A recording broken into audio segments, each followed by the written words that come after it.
Hello, I'm Mark Butler. I'm a mental health nurse in the NHS, and as a member of the RCN, I'm also the chair of the college in the West Midlands. I'm elected by members in our region.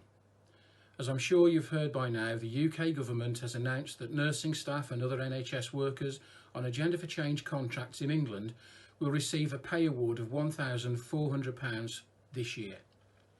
That's everyone getting the same amount of money, £1,400, regardless of their pay band, as opposed to the same percentage increase, which is how the annual NHS pay uplift is normally applied.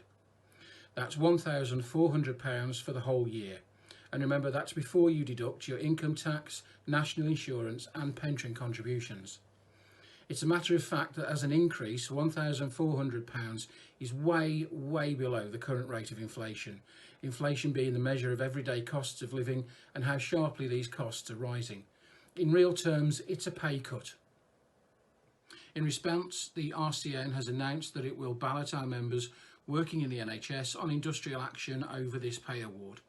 That ballot will take place in just a few weeks' time.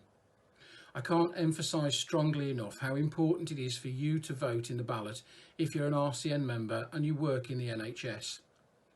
The RCN is its members. We, together, are the RCN. Your vote, everybody's vote, is absolutely critical. You and only you can give us the mandate for what we do next. In short, whether or not we call on our members to strike or take some other form of industrial action. I know nursing staff who can scarcely afford to fill their car with fuel, or struggle to pay their mortgage, or to afford to buy their week's groceries. They will feel enough is enough, and it's time for us to take a stand against years of being denied fair pay by voting for industrial action. I've heard from colleagues whose workplaces are so short-staffed they finish their shift frustrated, demoralised or even in tears because the care they've been able to give to their patients or to their clients hasn't met the high standard they want to deliver. Unlike the government, they understand that decent pay is actually part of the solution to the persistent staffing shortages that threaten the safety and quality of patient care and threaten their own professional registration at times. I know many of them feel it's time to take a stand on these safety grounds alone, even if they're not personally feeling the financial squeeze.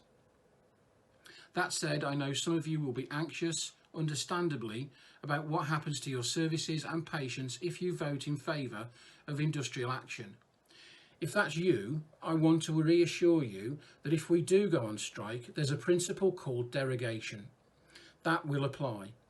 Derogation provides for an exemption for some staff and some services from taking part in industrial action so that essential life-preserving care can be maintained. Yes, any industrial action by our members is intended to disrupt. It would be meaningless without such an impact. But no, and I repeat that, no, we will never allow industrial action to endanger people's lives or welfare. Please look out for further communications from the RCN about the ballot, and in the meantime, please take a few moments to visit the RCN My RCN page, where you can check that your current employer and contact details are up to date and you can edit them if you need to. Thank you for taking the time to watch.